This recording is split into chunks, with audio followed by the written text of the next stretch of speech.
Ya, Assalamualaikum warahmatullahi wabarakatuh. Perkenalkan, saya Sally Glia Nabila dari kelas 2A Farmasi. Di sini saya akan menerangkan mengenai interaksi obat dengan penyakit. Nah, supaya mengefektifkan waktu, maka kita langsung saja ke materi yang akan dibahas. Oke, yang pertama, itu ada apa sih interaksi obat itu? Interaksi obat dapat dikatakan sebagai suatu interaksi yang menimbulkan perubahan efek suatu obat serta respon tubuh atau outcome daripada terapi pasien, baik itu karena faktor internal maupun faktor eksternal. Nah, kemudian juga interaksi obat ini terdapat beberapa derajat keparahan. Yang pertama adalah minor, di mana pada interaksi ini efeknya itu adalah ringan atau masih bisa diatasi dengan baik. Yang kedua adalah moderate. Nah, pada interaksi moderate ini efeknya adalah sedang, yaitu dapat menyebabkan kerusakan organ. Untuk yang ketiga adalah major, di mana pada interaksi ini merupakan interaksi yang dapat menimbulkan efek fatal sehingga dapat menyebabkan kematian. Nah, yang akan saya bahas kali ini adalah beberapa obat, yaitu obat kardiovaskular, obat anti epilepsi, obat anti hiperasiditas, obat antibiotik, dan obat anti diabetes. Oke, yang pertama ada obat kardiovaskular. Nah, dari beberapa obat kardiovaskular ini saya ambil 3 contoh. Yang pertama ada captopril. Captopril ini merupakan obat kardiovaskular golongan ACE inhibitor. Nah, si captopril ini apabila diberikan pada pasien gagal jantung kongesif, maka dapat menyebabkan kerusakan ginjal. Nah, untuk selanjutnya, captopril juga apabila diberikan kepada pasien dengan terapi hemodialisis, maka dapat menyebabkan reaksi anafilaktoid. Nah, yang kedua itu ada warfarin, di mana warfarin ini merupakan salah satu obat dari golongan antikoagulan. Warfarin apabila diberikan kepada pasien yang mengidap penyakit hati dapat menurunkan clearance obat serta rusaknya hemostatis karena gangguan sintesis pembekuan darah oleh hati. Kemudian juga apabila warfarin diberikan pada pasien dengan diagnosis diabetes, maka dapat menyebabkan pendarahan. Nah, untuk contoh yang ketiga ada amlodipin. Amlodipin adalah contoh obat dari golongan CA channel blocker. Nah, interaksinya adalah dengan pasien dengan diagnosis penyakit hati, di mana efeknya nanti ketika obat ini bereaksi akan menyebabkan kolestasis atau cedera hepatoseluler. Oke, yang selanjutnya ada obat anti epilepsi. Di sini saya ambil 2 contoh obat. Yang pertama ada carbamazepin.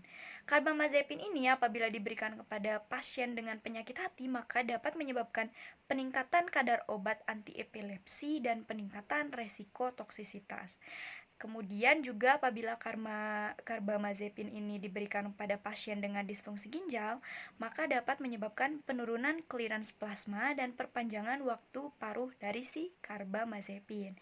Nah, yang kedua ada valproat, di mana apabila valproat ini diberikan pada pasien dengan gangguan metabolik atau UCD, dapat menyebabkan peningkatan resiko ensefalopati hiperamonimik atau peningkatan amonia dan glutamin pada plasma. Kemudian juga apabila si valproat ini diberikan pada pasien dengan penyakit hati, maka dapat menyebabkan hepatotoksisitas. Karena si valproat ini di metabolisme di hati. Jadi kalau misalkan diberikan pada pasien dengan penyakit hati, metabolisme dari valproat ini tidak secara maksimal sehingga menyebabkan hepatotoksisitas. Oke, yang selanjutnya ada obat anti hiperasiditas. Nah, saya ambil 2 golongan juga. Yang pertama ada cimetidin. Nah, apabila cimetidin ini diberikan kepada pasien dengan penyakit hati, maka dapat menyebabkan hepatotoksisitas seperti valproat tadi. Kemudian, apabila cimetidin diberikan pada pasien dengan disfungsi ginjal, maka dapat menyebabkan penurunan clearance dan perpanjangan waktu paruh obat. Nah, yang kedua ada pantoprazol, di mana pantoprazol ini merupakan obat golongan PPI atau proton pump inhibitor. Nah, apabila si pantoprazol ini diberikan pada pasien dengan diagnosis diare atau radang usus, maka si pantoprazol ini dapat menyebabkan peningkatan resiko diare yang disebabkan oleh Clostridium difficile. Nah, di mana si Clostridium difficile ini dalam keadaan parahnya itu dapat menyebabkan kerusakan usus. Yang kemudian ada pantoprazol dengan patah tulang. Nah, ketika pantoprazol diberikan pada pasien patah tulang, maka itu dapat menyebabkan peningkatan resiko patah tulang, baik itu karena terapi pantoprazol yang terlalu lama ataupun karena faktor lain seperti faktor osteoporosis. Yang selanjutnya ada dari golongan antibiotik, Droxil apabila diberikan pada pasien yang mengidap kolitis maka dapat meningkatkan pertumbuhan bakteri C. diff yang akan meningkatkan risiko kolitis. Kemudian juga si Cefadroxil ini apabila diberikan pada pasien dengan disfungsi ginjal maka dapat menyebabkan peningkatan konsentrasi dan perpanjangan waktu paruh dari si Cefadroxil itu. Yang kedua ada neomycin. Nah, neomycin ini berinteraksi dengan pasien dengan gejala obstruksi usus, di mana efeknya adalah tidak stabilnya absorpsi antibiotik dan penurunan ekskresi dari neomycin itu sendiri. Kemudian juga apabila si neomycin ini diberikan pada pasien kolitis, maka sama halnya dengan Cefadroxil, itu dapat menyebabkan peningkatan pertumbuhan bakteri C. diff yang akan meningkatkan resiko kolitis. Oke, kemudian ada obat antidiabetes, di mana obat antidiabetes itu salah satu contohnya adalah metformin.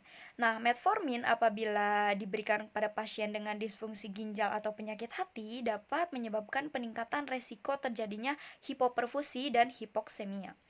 Kemudian juga selain itu metformin akan berinteraksi ketika diberikan kepada pasien-pasien dengan resiko kardiovaskular. Nah, efek daripada interaksi tersebut adalah disfungsi hati, bahkan fatalnya dapat menyebabkan kematian. Yang kedua ada Glimepiride. Glimepiride ini apabila diberikan kepada pasien dengan penyakit ginjal atau hati dapat menyebabkan peningkatan konsentrasi serum obat yang meningkatkan potensi hipoglikemik berat. Nah, selanjutnya apabila Glimepiride diberikan kepada pasien-pasien dengan resiko kardiovaskular, maka dapat menyebabkan disfungsi hati. Sama halnya dengan metformin, fatalnya si Glimepiride ini dapat menyebabkan kematian pada pasiennya. Mungkin hanya itu saja yang saya jelaskan pada kesempatan kali ini. Mohon maaf apabila banyak kurangnya. Saya sangat mengharapkan kritik dan saran dari teman-teman semua karena itu dapat membantu saya dalam perkembangan saya belajar. Jadi mohon supportnya, entah itu kritik atau saran, silahkan tuliskan di komentar. Cukup sekian. Wassalamualaikum warahmatullahi wabarakatuh.